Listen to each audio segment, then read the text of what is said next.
3장 12절을 볼게요.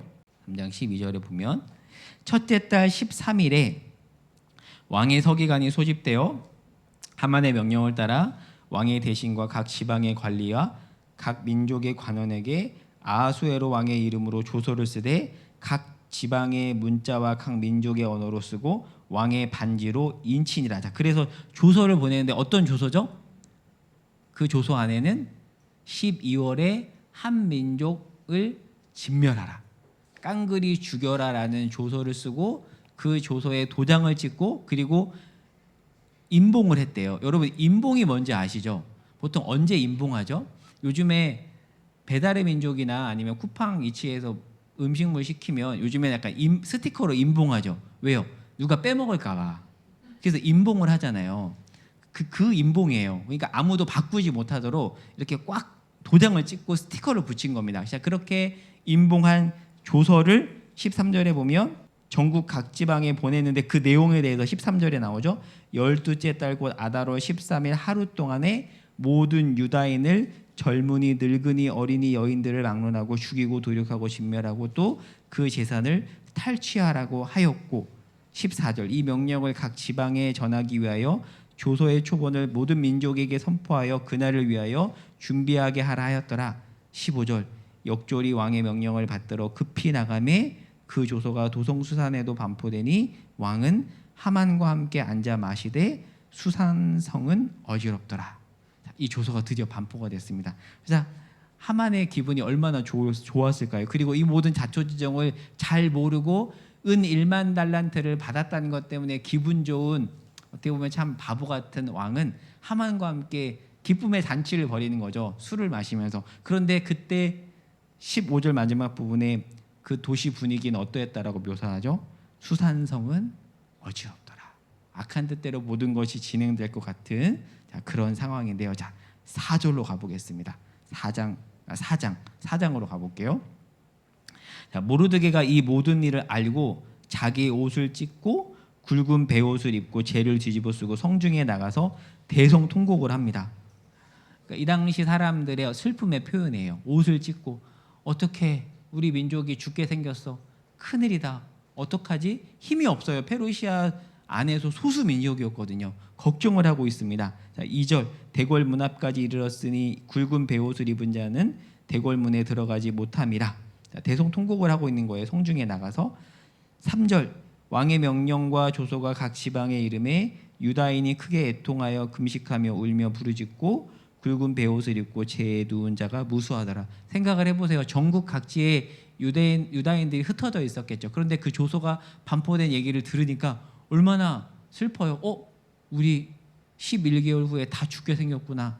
모든 유다인들이 페르시아 안에서 대성통곡하는 상황입니다. 자, 이때 하나님이 가만히 있지 않으세요. 4절 에스더의 시녀와 내시가 나와 전하니 왕후가 매우 근심하여 입을 의복을 모르드게에 보내어 그 굵은 베옷을 벗기고자 하나 모르드게가 받지 아니하는지라. 그러니까 지금 에스더가 자초지종을 잘 모르는데 상황을 보니까 자기를 양육해주던 사촌 오빠 모르드게가 뭔가 깊은 슬픔에 빠져 있는 거예요. 대체 무슨 일이지? 지금 그 상황입니다.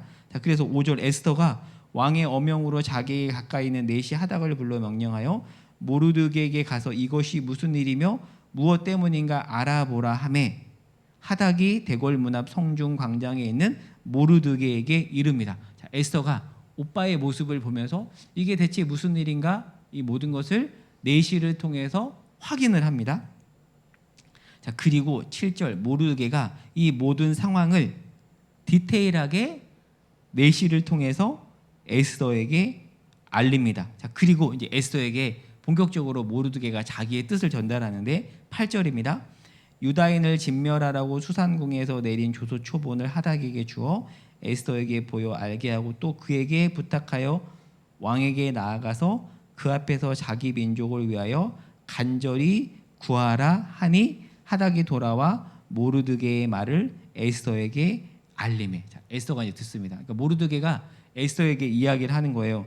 너가 이때를 위해서 하나님이 너를 부른 게 아니냐. 그러니까 너의 남편에게 가서 이 모든 일들 좀 수정되도록, 우리 민족이 죽을 수 있으니 뭔가 너가 왕으로서 조치를 좀 취해봐라고 모르드게가 에스더에게 이야기를 한 거예요.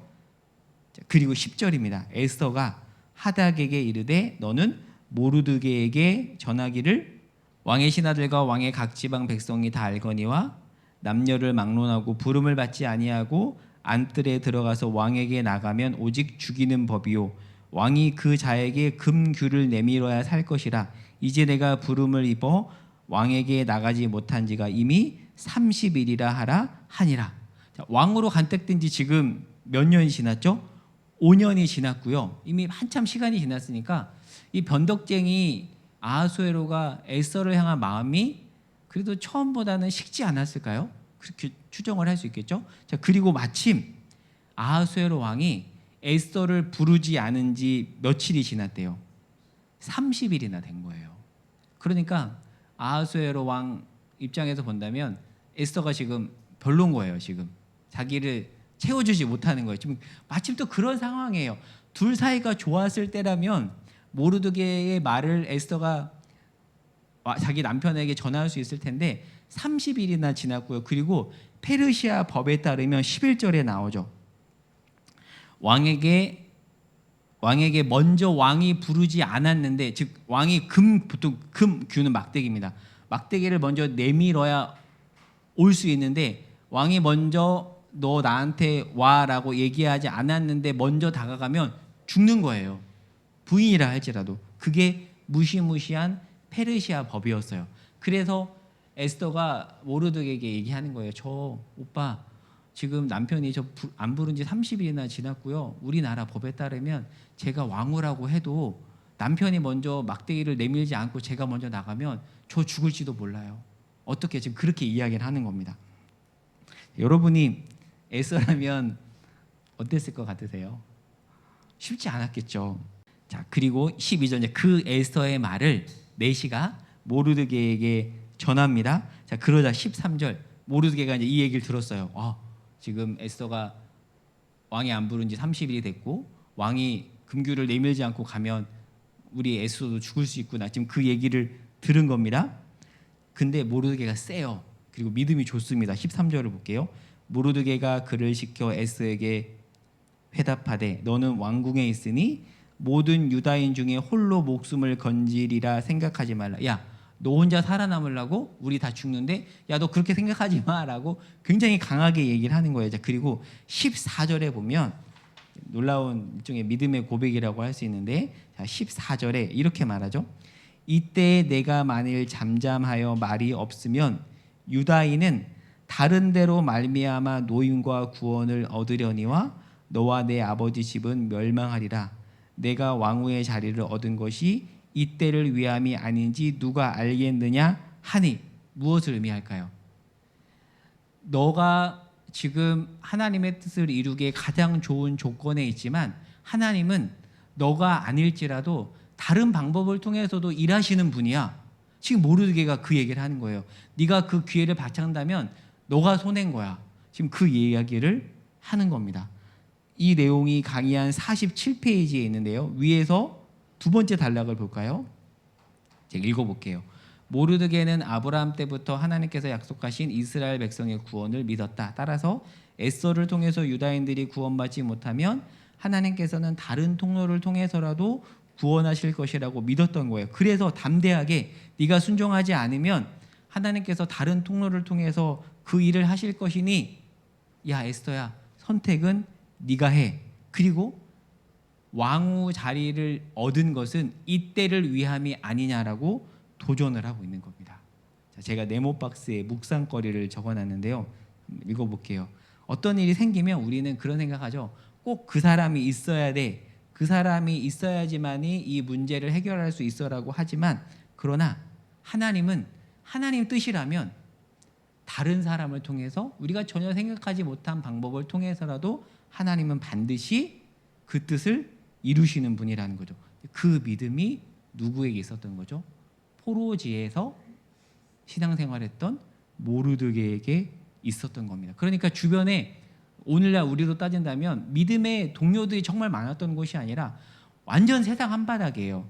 크리스찬 비율 0.1%도 안 되는 어떤 그런 유배지에서 모르드게는 이 믿음을 가지고 에스더에게 도전한 겁니다. 대단한 믿음이죠. 야, 저 사람이 있어야지만 이 일을 할 수 있어? 아니, 하나님은 저 사람이 없어도 다른 방법을 통해서라도 반드시 하나님의 뜻을 이루라는 그 믿음이 모르드게에게 있었던 겁니다. 자, 그리고 그렇게 이야기를 하고, 자, 이제 그 얘기를 이제 에스더가 들은 거예요. 에스더의 마음이 어땠을까요? 여러분 에스더라면 그 얘기 듣고 어땠을 것 같으세요? 뭔가 움찔했겠죠. 움찔했겠죠. 자, 그리고 에스더는 모르드게로부터 양육을 받았기 때문에 이미 모르드게가 갖고 있는 신앙관이 무엇인지 알았고 자기가 놓치고 있었던 것을 어떻게 보면 리마인드 했겠죠. 자, 그리고 답변을 합니다. 16절. 당신은 가서 수산에 있는 유다인을 다 모으고 나를 위하여 금식하되 밤낮 3일을 먹지도 말고 마시지도 마소서. 나도 나의 시녀와 더불어 이렇게 금식한 후에 규례를 어기고, 어떤 규례죠? 왕이 먼저 내밀지 않고 나가면 죽는다라는 그 규례를 어기고 왕에게 나아가리니. 금식 후에 마시지도 않는데, 여러분 혹시 금식 해보셨어요? 특별히 마시지도 않는 금식. 그거 진짜 정말 어려워요. 그러니까 한 끼 안 먹는 것도 미치잖아요. 근데 물도 안 마시고 먹지도 않는 금식을 3일 동안 한 후에 규례를 어기고 왕에게 갈게요. 그러면서 나온 유명한 말이 여기서 나온 거죠. 죽으면 죽으리다. 혹여나 왕이 나를 죽으면 그냥 죽겠습니다. 죽어도 됩니다. 그 각오를 하고 그 내용을 오빠에게 지금 이야기한 겁니다. 자, 그리고 17절 모르드게가 가서 에스더가 명령한 대로 이제 행합니다. 본인도 이제 금식에 동참하는 거죠. 근데 상식적으로 생각을 해보세요. 지금 아하수에로 왕이 에스더를 부르지 않은 지 며칠이 됐죠? 30일이나 됐고요. 그리고 왕으로 간택된 지 5년이 됐습니다. 마음이 식었을 거라고 예상이 돼요. 그러면 그 왕의 마음에 들기 위해서 어떻게 해야 돼요? 최대한 치장해야 되잖아요.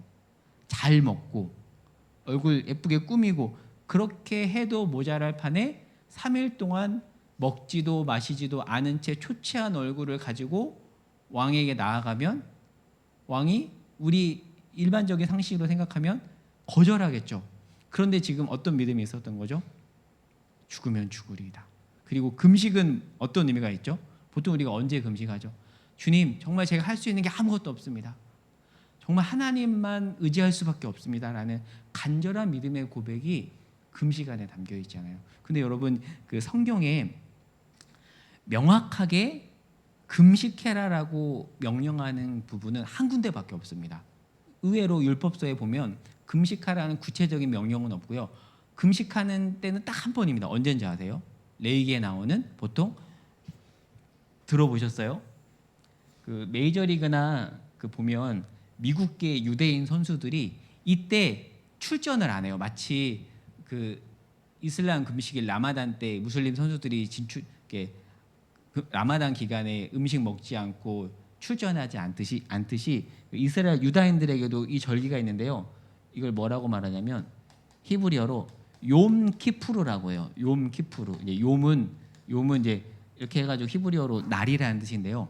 이 욤 키푸르가 언제인 줄 아세요? 레위기에 나오는 대속죄일입니다. 그러니까 명시적으로 이때 금식해라라는 날은 이날밖에 없어요. 욤 키푸르. 그래서 지금도 유대인들은 이날 반드시 금식을 합니다. 욤 키푸르, 독실한 유대인들은. 근데 지금 에스더는 욤 키푸르가 아님에도 불구하고 자기의 신앙 고백을 가지고 자발적으로 금식을 하는 거예요.